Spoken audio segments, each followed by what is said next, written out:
हाय बच्चों, वॉन्डरवॉल्स इक्वेशन मैं आपको बता तो दूं, लेकिन इससे पहले मैंने एक वीडियो बनाई थी काइनेटिक थ्योरी ऑफ गैसेस। उसके कम से कम 7-8 पॉइंट थे। वो थ्योरी ऐसी थी जो सिर्फ गैस के बारे में थी और गैस का पूरा डिस्क्रिप्शन दे रही थी। उसके कुछ पॉइंट से ये सेटिस्फाई नहीं हुआ था, तो उस थ्योरी के मैं वही पॉइंट आपको पहले बता दूं जिनसे ये सेटिस्फाई नहीं हुआ था। उसके बाद इसके करेक्शन भी बता दूंगा कि उसने उसके अंदर क्या क्या करेक्शन किए थे। आप सबको मालूम होना चाहिए कि सबसे पहला तो पॉइंट ये था उसका काइनेटिक थ्योरी गैसेस का कि भाई जो गैस का मॉलिक्यूल होता है ना, ये गैस है। अब गैस के मॉलिक्यूल भी होंगे कहीं ना कहीं, तो गैस के मॉलिक्यूल का वॉल्यूम पूरे गैस के वॉल्यूम की कंपैरिजन में, पूरे गैस के वॉल्यूम की तुलना में नेग्लिजिबल होता है, नगण्य होता है, दिखता ही नहीं। वॉन्डर वॉस ने कहा था, मैं इसको गलत मानता हूँ। क्यों कहा था बता दूंगा, लेकिन ये पॉइंट है काइनेटिक थ्योरी का। ठीक, दूसरा पॉइंट काइनेटिक थ्योरी का ये कहा था कि भाई वो जो गैस के मॉलिक्यूल है ना, उनके बीच आपस में ना तो अट्रैक्शन होता ना रिपल्जन होता। अगर अट्रैक्शन होता तो गैस के मॉलिक्यूल मिल जाते, नीचे बैठ जाते, और अगर रिपल्जन होता तो आपस में टकराते ना। गैस के मॉलिक्यूल के बीच ना अट्रैक्शन होता ना रिपल्जन होता। ये सेकंड पॉइंट था काइनेटिक थ्योरी का। आई बात समझ में? और काइनेटिक थ्योरी का तीसरा पॉइंट था कि जो गैस का प्रेशर होता है ना, वो इस बात पर डिपेंड करता है कि गैस के मॉलिक्यूल कितनी ज़ोर से कंटेनर की वॉल पर, कंटेनर समझ रहे हैं जिसमें गैस को ले रखा है हमने। जाहिर सी बात है किसी न किसी गैस का कोई ना कोई प्रेशर ज़रूर होता है, तो वो गैस का प्रेशर इस बात पर डिपेंड करता है कि गैस के मॉलिक्यूल कितनी स्पीड से टक्कर मार रहे हैं उस कंटेनर की वॉल पे। जितनी ज़ोर से टक्कर मारेंगे ना, उसका प्रेशर उतने ज़्यादा होगा।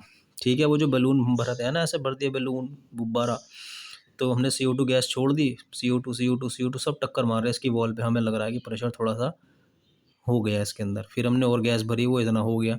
अब जो पहले इतने से एरिया में 10,000 CO2 मॉलिक्यूल, 10,000 CO2 के मॉलिक्यूल टक्कर मार रहे थे, अब इतनी सी जगह में क्या हो जाएगा, 20,000। हमने और गैस भर दी, 30,000। समझ गए? इस तरह करते करते वो जो मॉलिक्यूल इतने से हिस्से में 10,000 से अब 10 लाख मॉलिक्यूल धड़ाक से टक्कर मारेंगे, प्रेशर बढ़ जाएगा और ये गुब्बारा फट जाएगा।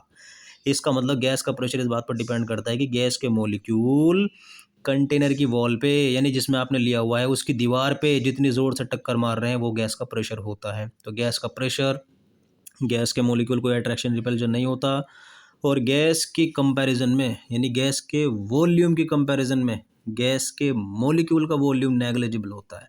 ये 3 पॉइंट थे तो सही, लेकिन वॉन्डर वॉस ने कहा भाई साहब एक कंडीशन में जाकर तीनों के तीनों पॉइंट पिट रहे हैं, फेल हो रहे हैं। आप लोग मुझे सुनो, उसके बाद मेरी इक्वेशन भी देखना। ये वॉन्डर वॉल्स कह रहा था, मैं नहीं कह रहा था। ठीक है, और ये भी आपको पता होगा PV = RT। ये क्या है? ये आइडियल गैस इक्वेशन है, आइडियल गैस इक्वेशन। ठीक, आइडियल गैस इक्वेशन के अंदर भी इसने गलती निकाल दी थी, कमी निकाली थी कि इक्वेशन भी करेक्शन मांगती है। अगर मैं ख़ास शर्त, ख़ास कंडीशन लागू कर दूं, अप्लाई कर दूं गैस के ऊपर, गैस एक ख़ास कंडीशन में जाकर इस फॉर्मूले को फॉलो नहीं करती, मुझे मेरी इक्वेशन को फॉलो करती है। अब आपको पूरी बात समझ में आई या नहीं? अब मैं पढ़ाने जा रहा हूँ वॉन्डर वॉल्स इक्वेशन। ठीक है, तो सुनते चले जाओ। Correction in kinetic theory of gases. ठीक, काइनेटिक थ्योरी के सारे पॉइंट तो नहीं, लेकिन कुछ पॉइंट थे जिसके अंदर इसने करेक्शन किया था। ये आपका फॉर्मूला है PV = RT। ये इक्वेशन क्या है? आइडियल गैस इक्वेशन है, जो हाई टेम्परेचर पर वैलिड मानी गई है, हाई टेम्परेचर पर आती है। अब इसमें गड़बड़ी क्या होगी, क्या करेक्शन किए हैं, बहुत अच्छी तरीके से समझा दूंगा, वीडियो में आप लोग बने रहना। ठीक, तो सबसे पहला जो उसने किया था करेक्शन, वो किया था वॉल्यूम करेक्शन, कि भाई मैं इस वॉल्यूम को करेक्ट नहीं मानता, या वो जो आप कह रहे थे गैस के मॉलिक्यूल की कंपैरिजन में, गैस के मॉलिक्यूल की, गैस के वॉल्यूम की कंपैरिजन में गैस के मॉलिक्यूल का वॉल्यूम नेग्लिजिबल है। भाई साहब एक काम करो, इसके ऊपर आप प्रेशर लगा दो, और इस गैस के ऊपर प्रेशर लगाने के बाद इसको सिकोड़ दो, बिल्कुल छोटे से वॉल्यूम में लेकर आ जाओ। तो वो जो मैंने डॉट लगाई थी 1 2 3 4 5, ये यहाँ नहीं आ जाने के, दिख नहीं रहे। कब दिख रहे? जब मैंने गैस को इकट्ठा कर दिया, जब गैस बड़ी थी। अरे जाहिर सी बात है, तुम्हें अगर लोग बाग ढूंढेंगे, तुम 4-5 आदमी हो, तुम्हें अगर लोग बाग पूरे हिंदुस्तान में ढूंढने लगे, नहीं मिलोगे ना। स्टेट में ढूंढने लगे, नहीं मिलोगे ना। डिस्ट्रिक्ट में ढूंढने लगे, ज़िले में ढूंढने लगे, नहीं मिलोगे ना। टाउन में ढूंढने लगे, कस्बे में ढूंढने लगे, नहीं मिलोगे। आप मिलोगे अपने मोहल्ले में, अपने घर में। यानी आपको ढूंढने का अगर एरिया कम कर दिया जाए तो आप बहुत जल्दी जल्दी मिल जाओगे, लेकिन अगर आप बड़े एरिया में ढूंढ रहे हो तो वो तो ऑटोमेटिकली नगण्य हो जाएगा ना, नेग्लिजिबल हो जाएगा। अब यहाँ पर ये जो वॉल्यूम है ये दिख रहा है। और उसने एक बात और कही थी, ये जो आप बात कर रहे हो ना, जब कह रहे हो जब मॉलिक्यूल लगातार फिर रहे, ठीक, तो गैस का वॉल्यूम उतना ही तो होगा जितना वॉल्यूम का, सॉरी, गैस का वॉल्यूम उतना ही तो होगा जितना मॉलिक्यूल का। क्यों? क्योंकि मॉलिक्यूल एक जगह फिक्स है ही नहीं, मॉलिक्यूल तो भागे फिर रहे इस तरीके से। तो जितना मॉलिक्यूल का वॉल्यूम होगा उतना गैस का, या जितना गैस का होगा उतना मॉलिक्यूल का। मॉलिक्यूल एक जगह फिट ही नहीं है। आया समझ में? जिस तरीके से पंखड़ी है कि उसकी पंखे की, अरे भाई बहुत तेज़ घूम रही, उसका वॉल्यूम बढ़ नहीं गया, जितनी जगह पर वो पंखा दिख रहा ना वो उसका उतना वॉल्यूम हो गया। लेकिन अब अगर उसको एक जगह रोक दो फिर क्या होगा? उसका वॉल्यूम कम नहीं हो जाने का। ठीक, तो आप लोग क्या करोगे, पंखे का है, ठीक, आप लोगों को क्या करना पड़ेगा, जो एक्चुअल वॉल्यूम है वो तो ये वाला हो गया ना, पंखड़ी का निकाल के। और अगर जब घूमेगा तो ये सारा का सारा वॉल्यूम किसका हो जाएगा? जितना पंखड़ी का उतना इसका। आपको अगर एक्चुअल वॉल्यूम निकालना ना, इस पंखड़ी का वॉल्यूम, इस पंखड़ी का वॉल्यूम, इस पंखड़ी का वॉल्यूम माइनस कर दो इस टोटल वॉल्यूम से। ये टोटल वॉल्यूम कितना है? 20। ये कितना है? 8। ये कितना है? 8। ये कितना है? ये है जी 2। तो 8 8 2 कितना हो गया? 18। इसका मतलब ये जो पंखड़ी का वॉल्यूम है ये कितना है? ये 2 है। 20 वॉल्यूम टोटल का बताया मैंने, पंखड़ी भी आ गई और इसमें स्पेस भी आ गया। तो आपको फ़िलहाल तो ये एक्चुअल वॉल्यूम निकालना था ना पंखड़ी से अलग। तो आप लोग क्या करोगे, अगर टोटल वॉल्यूम ये है तो माइनस कर दो क्या, पंखड़ी का। टोटल वॉल्यूम कितना है? 2। पंखड़ी का कितना है? ठीक, कितना आ जाएगा? एक्चुअल वॉल्यूम नहीं आ जाने का, ये निकल के नहीं आ जाने का। लेकिन अगर घुमाओगे नहीं आप इसको तो ये सारी की सारी वॉल्यूम आप मतलब ये पूरा वॉल्यूम पंखड़ी का हो जाएगा। यही केस यहाँ है। तो इस गैस का आप इसका एक्चुअल वॉल्यूम निकालना चाह रहे थे, तो आप लोग क्या करोगे, पूरे वॉल्यूम में से ये जो नन्हा मुन्ना सा वॉल्यूम है से माइनस कर दो, फिर आपके पास ये वाला वॉल्यूम निकल के आ जाएगा। लेकिन ये कब हुआ? जब आपको मॉलिक्यूल दिखाई दिए। मॉलिक्यूल कब दिखाई दिए? जब आपने प्रेशर लगाया। तो प्रेशर लगने पर इस V को आप सच ना मानो, प्रेशर लगने पर कुछ और ही मामला है। देखो, आइडियल वॉल्यूम निकालने के लिए total volume minus molecular volume, ठीक। तो ideal volume is equal to total volume कितना था? V, मॉलिक्यूलर वॉल्यूम कितना था? B। तो V माइनस B यानी टोटल माइनस पंखड़ी का वॉल्यूम। तब जाकर आपके पास आया नहीं समझ में? तो ये V माइनस B ये है वो वॉल्यूम जो यहाँ रखना है। तो यानी ये करेक्शन होने के बाद क्या आ जाएगा? V minus B, volume correction हो गया। कब? जब आपने प्रेशर ज़्यादा कर दिया था और आपको मॉलिक्यूल दिखने लगे थे। अगर प्रेशर लो कर दिया ना, ये फिर फैल जाएगा, ये फिर फैल जाएगा। मॉलिक्यूल जो आपको दिखना शुरू हुए थे वो गायब हो जाएंगे। B की जगह 0 रख देना, और 0 रखोगे फिर वहीं आ जाओगे। इसका मतलब V माइनस B बन जाता है हाई प्रेशर पे, हाई प्रेशर पे, हाई प्रेशर पे। आया समझ में? तो ये वॉल्यूम करेक्शन था। उसके बाद इसने करेक्शन किया, कहा है मैं प्रेशर करेक्शन। ये भी आपको पता होना चाहिए कि प्रेशर में क्या करेक्शन किया था। उसने कहा था आपका ये प्रेशर भी गलत आ रहा है। कि भाई क्यों? कि देखो सुनो मेरी बात, ये मॉलिक्यूल है, एक मॉलिक्यूल वहाँ, एक मॉलिक्यूल वहाँ, एक मॉलिक्यूल वहाँ, एक मॉलिक्यूल वहाँ। आपने प्रेशर लगाया और अभी आपको थोड़ी देर पहले पढ़ाया था कि प्रेशर लगने के बाद गैस के मॉलिक्यूल आपस में पास पास आ जाते हैं। ये मॉलिक्यूल है, ये मॉलिक्यूल है, ये मॉलिक्यूल है, ये मॉलिक्यूल है, ये मॉलिक्यूल है। जब पास पास आ जाएंगे, यार एक बात तो बताओ, दो मैग्नेट हैं, क्या अट्रैक्शन क्या रिपल्जन पता लगा दोगे? ये N है, ये S है, ये N है, ये S है। जब तक पास नहीं लेके आने के इनके बीच अट्रैक्शन रिपल्जन का पता लग जाएगा क्या? प्रतिकर्षण आकर्षण का पता लग जाएगा क्या? इनको पास तो लेके आओ, तभी तो आप लोग पता लगाओगे कि एक दूसरे को दूर फेंक रहे हैं पास लेके आ रहे हैं। तो इसी तरह गैस के मॉलिक्यूल में जो तुम कह रहे थे कि गैस के मॉलिक्यूल के बीच किसी तरह का अट्रैक्शन रिपल्जन नहीं होता, भाई एक बात तो बताओ, उनको पास तो लेके आओ। पास किस तरह लेके आए भाई? तो प्रेशर लगाओ यार। जब प्रेशर लगा दोगे तो गैस के मॉलिक्यूल पास पास आ जाएंगे। ये आगे पास, इसने इसको अट्रैक्ट किया, अट्रैक्ट किया, अट्रैक्ट किया, अट्रैक्ट किया। अब क्या हुआ? इसी तरीके से ये मॉलिक्यूल जो टक्कर मारने जा रहा था इसको भी क्या हुआ? अट्रैक्ट किया, अट्रैक्ट किया, अट्रैक्ट किया।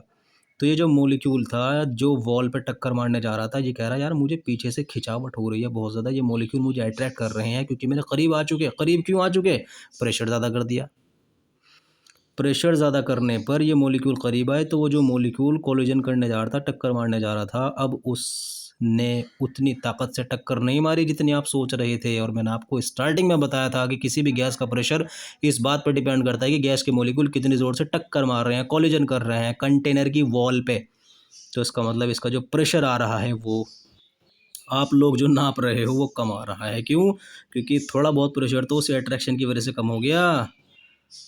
आया ना समझ में? यानी पहले वो टक्कर मार रहा था 7, अब मार रहा है 5। क्यों? क्योंकि 2 अट्रैक्शन की वजह से पीछे की साइड खिंच गया। अरे यार! तो इसका मतलब मेरे पास जो प्रेशर आ रहा है वो कम आ रहा है। तो क्या करूँ? 7 था, मुझे कितना मिला 5, इसका मतलब +2 करना पड़ेगा, है ना? तभी तो जाकर 7 आएगा। तो देखो उसने क्या किया, फिलहाल तो आप फॉर्मूला पढ़ो। आइडियल प्रेशर, जैसे आइडियल वॉल्यूम था ना, ideal pressure is equal to observed pressure जो आपको हासिल हुआ, pressure reduced due to attraction, आकर्षण की वजह से, अट्रैक्शन की वजह से जो प्रेशर कम हो गया प्लस वो, यानी आपका प्रेशर कितना कम हुआ था 2, और 5 कितना हो गया +7 नहीं हो गया। बात समझ में आई या नहीं? ठीक, अब आप लोग आगे बढ़ो। इसको तो मुझे मालूम है 5, ये कैसे निकालूं? प्रेशर ड्यू टू अट्रैक्शन, इसकी वैल्यू निकालने का तरीका सीखो। देखो मैं कैसे करता हूँ। इस आइडियल प्रेशर को तो जाहिर सी बात है मैं इसमें रखूँगा पी, है ना? लेकिन इसको कैसे लिखूँगा? जब ऑब्जर्व्ड प्रेशर में ये चीज़ ऐड कर दूंगा तब मेरे पास पी निकलेगा। तो ऑब्जर्व्ड प्रेशर को मान रहा हूँ पी, और जो प्रेशर कम हो गया मेरा, जो मुझे मतलब पता ही नहीं लगा कि प्रेशर कम क्यों हो गया अट्रैक्शन की वजह से, वो पी है पी। ठीक, अब इसकी वैल्यू निकालने का तरीका सीखो। ये जो पी है ना, ये वाला ये पी डायरेक्टली प्रोपोर्शनल क्या? डेंसिटी। डेंसिटी क्या होती है? घनापन। याद रखना आप लोग, या पीछे है ना कितने मोलिक्यूल खींच रहे थे? 1 2 3। अगर मैं और लगा दूं तो 1 2 3 4 खींच रहे हैं, और लगा दूं 1 2 3 4 5 खींच रहे हैं, 5 6 खींच रहे हैं। जितनी ज़्यादा इनकी डेंसिटी होगी, जितना ज़्यादा घनापन होगा, ये मॉलिक्यूल उतनी आसानी से टक्कर नहीं पाएगा, टक्कर नहीं मार पाएगा दीवार पर, और इसका प्रेशर क्या आएगा? कम आएगा। तो यहाँ पर मैंने क्या कर दिया? इसकी डेंसिटी, यानी इस प्रेशर को मैंने क्या कहा था? ये नहीं कहा था मैंने मोलिकुलर वो ये प्रेशर रिड्यूस टू अट्रैक्शन, यानी जो प्रेशर कम हुआ ना अट्रैक्शन की वजह से, ये इस बात पर डिपेंड करता है कि इसके पीछे कितने मॉलिक्यूल थे, कितनी डेंसिटी थी। जितनी डेंसिटी होगी ये प्रेशर उतना ही ज़्यादा होगा। इसका मतलब मैंने सही लिख दिया, pressure directly proportional density square. ये डेंसिटी किसकी है? उनकी जो पीछे खड़े हुए थे। घनापन बोलते हैं डेंसिटी को हिंदी में। ठीक, अब डेंसिटी क्या होती है ये भी आपको मालूम है, वॉल्यूम का इन्वर्सली प्रोपोर्शनल होती है, वॉल्यूम का बिल्कुल उल्टा होती है ना? पढ़ा होगा आपने, density is equal to mass upon volume, घनत्व बराबर आयतन बटे वो, घनत्व बराबर भार बटा आयतन, हिंदी में पढ़ा होगा। ठीक, तो आप लोग क्या करोगे? ये वॉल्यूम आ गया, अब पी डायरेक्टली प्रोपोर्शनल, ये इन्वर्सली प्रोपोर्शनल ये आ गया, इसको हटा दूं तो मेरे पास क्या निकल कर आएगा? ये नहीं आने का, P is equal to A upon V square. ठीक, अब आप लोगों को ये पी वाली वैल्यू पता कहाँ रखनी है? यहाँ पर। और जब यहाँ रख दोगे तो आपके पास आइडियल प्रेशर निकल जाएगा। आइडियल प्रेशर बोले तो ये निकल जाएगा। तो इसका मतलब आपके पास इक्वेशन क्या होनी चाहिए? फिर ये नहीं हो जाने की। ये देखो क्या थी? P V is equal to R T, लेकिन आपने करेक्शन किया, है ना? आपने करेक्शन किया, ये प्रेशर जो आपका आ रहा था आइडियल प्रेशर, इसमें ऐड करना पड़ा। क्यों ऐड करना पड़ा? क्योंकि ये प्रेशर मुझे अट्रैक्शन की वजह से, समझ गए जो मैंने आपको स्टार्टिंग में बताया था। तो पी 5 + 2, अब याद आया होगा आपके, 5 + 2, और ये क्या है? V minus B is equal to क्या रहा है? ये है वॉन डर वॉल्स इक्वेशन, जिसको क्या कहा जाता है? रियल गैस इक्वेशन भी कहा जाता है। ठीक, या वॉन डर वॉल्स इक्वेशन भी कहा जाता है। और वो वाले जो थी P is equal to R T, वो आइडियल गैस इक्वेशन थी। क्लियर? अब आपको एक चीज़ और इसके अंदर बता दूं, जब मैं प्रेशर लो कर दूंगा तब क्या होगा, और जब मैं प्रेशर हाई कर दूंगा तब क्या होगा? जब आप प्रेशर हाई कर दोगे ना, तो हाई प्रेशर पे, सॉरी लो पकड़ दोगे, तो आपको मैंने बताया था कि ये क्या था? हाई प्रेशर पे आया था ना, इसको गायब कर देना। ये पूरी की पूरी इक्वेशन में दोबारा लिख रहा हूँ। ये देखो, P P plus plus A upon V square, इस वी को गायब कर दो, वी रह जाएगा, क्योंकि आपने प्रेशर क्या कर दिया? लोअर। जब प्रेशर लो करते तो गैस बढ़ जाएगी, और गैस बढ़ जाएगी तो फिर से वही केस जो मैंने आपको पढ़ाया था, क्या? कि जब प्रेशर बढ़ जाएगा, वो प्रेशर कम हो जाएगा, वॉल्यूम बढ़ जाएगा, तो गैस के मॉलिक्यूल दिखना बंद हो जाएंगे। इसका मतलब इस बी की वैल्यू क्या हो जाएगी? 0। ये खाली वी बच जाएगा। उसके बाद आप लोग इसकी मल्टीप्लाई कर दो, पी की मल्टीप्लाई इसके साथ, और ए अपॉन वी स्क्वायर की मल्टीप्लाई इसके साथ। वी से वी क्या हो जाएगा? कैंसिल हो जाएगा, तो ए अपॉन वी बचेगा is equal to R T. ठीक, अब आप लोग क्या करोगे? इस ए अपॉन वी को धर ले जाओ, तो ये क्या हो जाएगा? P V is equal to R T minus A upon V. इस आर टी की जगह आप वो रखो जो पी वी था आपको स्टार्टिंग वाला, P V is equal to R T, क्योंकि तो आइडियल गैस का था ना, और ये जो पूरा खेल चल रहा है ये है रियल गैस का। तो आप लोग क्या करोगे? इस आर टी की जगह पी वी रख दो। इसका मतलब P V is equal to P V minus A upon V, यानी इसमें से ये चीज़ माइनस करके आपके पास पी वी निकल कर आएगा इस इक्वेशन का। ये पी वी वो नहीं है जो आप इस इक्वेशन का समझ रहे हैं, ये पी वी वो वाला है, आइडियल गैस वाला, इसलिए मैंने नीचे लिखा हुआ है आइडियल आइडियल आइडियल। बोलो बात समझ में आई या नहीं? ठीक। अब आपके पास क्वेश्चन आता है एट हाई प्रेशर क्या होगा। हाई प्रेशर पे आप लोग इस वाले को गायब कर देना, लो प्रेशर पे ये गायब करना, हाई प्रेशर पे ये गायब करना, तो आपके पास क्या बचेगा, P V minus B, multiply कर दो P V minus P B is equal to R T. और उसके बाद क्या करोगे, पी वी इधर ले जाओ तो P V is equal to R T plus P V आ जाएगा। आप लोग फिर आर टी की जगह क्या कर दोगे, पी वी रख दोगे, कौन सा वाला, ये मैं आपको एक्सप्लेन कर चुका। तो इसका मतलब ये है कि P V is equal to P V plus ये वाला कौन सा, आइडियल प्लस पी वी। यहाँ तक बात समझ में आई नहीं? ये वाला पी वी आपके पास ज़्यादा आएगा इससे, इससे किससे, आइडियल वाले से, क्योंकि इसमें ये चीज़ ऐड होकर तब आ रही। और ये वाला पी वी कम आ रहा है किससे, इससे, इससे किससे, आइडियल से। क्यों? क्योंकि इसमें ये चीज़ माइनस हो के तब ये पी वी आ रहा है। अब आपके दिमाग में ज़रूर सवाल उठ रहा होगा, ज़रूर। क्या सवाल उठ रहा होगा कि सर ये आप तो जब ही ले गए थे ना जब प्रेशर ज़्यादा कर दिया था। ये जब ही आया था जब प्रेशर ज़्यादा कर दिया था। ज़्यादा करने का मतलब क्या है कि वो जो मैंने आपको बताया था ना कि जब आप प्रेशर ज़्यादा कर दोगे, जब आप प्रेशर ज़्यादा कर दोगे तो वो यहाँ के मॉलिक्यूल पास पास आ जाएंगे और उसके ऊपर टक्कर मारने के लिए क्या होगा, फिर वो धीरे से कोलिजन करेंगे इसके ऊपर, है ना। ये ए अपॉन वी स्क्वायर जब भी तो आता है जब प्रेशर हाई कर देता। अब मैं आपको बताता हूँ कि प्रेशर हाई किस कंडीशन में होता है। एक तो होता है कि मैंने हाई प्रेशर कर दिया, और ये क्या, मैंने हाई प्रेशर नहीं किया बल्कि टेम्परेचर बढ़ा दिया। जब मैं टेम्परेचर बढ़ा देता हूँ तो प्रेशर ऑटोमेटिकली बढ़ जाता है। तो सवाल ये पैदा होता है कि इन दोनों को, या ये वाली इक्वेशन कब, किस कंडीशन में यही बन जाएगी, P V is equal to R T. देखो चमत्कार, देखो कितना बढ़िया पॉइंट लेकर आऊँगा। ये गायब हो गया था जब मेरा प्रेशर था लो, ये गायब हो गया था जब मेरा प्रेशर था हाई। ध्यान दो, लो प्रेशर का मतलब है वॉल्यूम बढ़ गया, है ना। लो प्रेशर का मतलब है वॉल्यूम बढ़ गया, ये गायब हो गया था। हाई प्रेशर का मतलब है कि वॉल्यूम घट गया, सॉरी, ये मतलब हाई प्रेशर का मतलब है कि ये चीज़ गायब हो जाएगी। तो कोई ऐसी टेक्निक है तुम्हारे पास जो, मतलब जिसको आप बदलाव करके इस तरह का बदलाव करो कि प्रेशर बढ़ जाए ये गायब हो जाए, वॉल्यूम बढ़ जाए ये गायब हो जाए। क्योंकि वॉल्यूम जब जब बढ़ेगा ना ये बी ख़त्म, प्रेशर जब बढ़ेगा तब ये ख़त्म। फ़िलहाल मैं आपको ये पढ़ा रहा हूँ कि यहाँ वॉल्यूम जो बढ़ा है वो लो प्रेशर करके बढ़ा था। देखो भाई लोग, मैंने आपको क्या कहा था, एट हायर टेम्परेचर। क्यों? क्योंकि जब टेम्परेचर बढ़ता है ना मेरे भाई, वॉल्यूम बढ़ जाता है, और जब टेम्परेचर बढ़ता है ना तो प्रेशर भी बढ़ जाता है। कैसे? कुकर के अंदर पानी रखो और उसको गैस पे लगा दो जल्दी से फटाफट तेज़ी के साथ। जब उसको गर्म करोगे तो जैसे जैसे उसका टेम्परेचर बढ़ेगा कुकर के अंदर प्रेशर नहीं बढ़ जाने का, तो टेम्परेचर बढ़ा तो प्रेशर बढ़ गया। इसी तरीके से टेम्परेचर बढ़ा तो वॉल्यूम बढ़ गया। इसका क्या एग्जाम्पल है, एक मेरे पास बाउल है, एक कटोरी है, एक तरीके से उसके अंदर मैंने पानी लिया, उसको गैस पे रखा और गैस ऑन कर दिया, तो जितना पानी है जो पहले सिर्फ कटोरी तक था, बाउल तक था, भाप बन के फैल नहीं जाने का, उसका वॉल्यूम बढ़ नहीं जाने का। यानी टेम्परेचर बढ़ने पर वॉल्यूम बढ़ रहा, बाउल का एग्जाम्पल है। टेम्परेचर बढ़ने पर प्रेशर बढ़ता है, कुकर का एग्जाम्पल है। ठीक, तो आप लोग ध्यान दो, जब मैं ये लिखूंगा ना at high temperature, high temperature का मतलब है प्रेशर बढ़ा, ये ख़त्म। हाई टेम्परेचर का मतलब है वॉल्यूम बढ़ा, ये ख़त्म। समझ गए? तो ये ख़त्म, वी रह गया, ये ख़त्म, पी रह गया, तो फिर से वो इक्वेशन नहीं आ गई। तो इसका मतलब ये है कि आप लोग हाई टेम्परेचर पर क्या पाओगे, P V is equal to R T. क्योंकि हाई टेम्परेचर पर, समझ गए, हाई टेम्परेचर पर ये भी ख़त्म हो जाता है, ये भी ख़त्म हो जाता है। क्लियर हुई बात या नहीं? ठीक है। और लो टेम्परेचर पे क्या हो जाता है, वॉल्यूम कम हो जाता है, बी दिखना शुरू हो जाता है, प्रेशर भी लो हो जाता है, और ये सॉरी, लो टेम्परेचर प्रेशर भी लो हो जाता है। बोलो बात समझ में आई नहीं? तो ये इक्वेशन जो है ideal gas equation high temperature पे है, और ये लो टेम्परेचर कह लो या ज़्यादा प्रेशर पे कह लो। Thank you.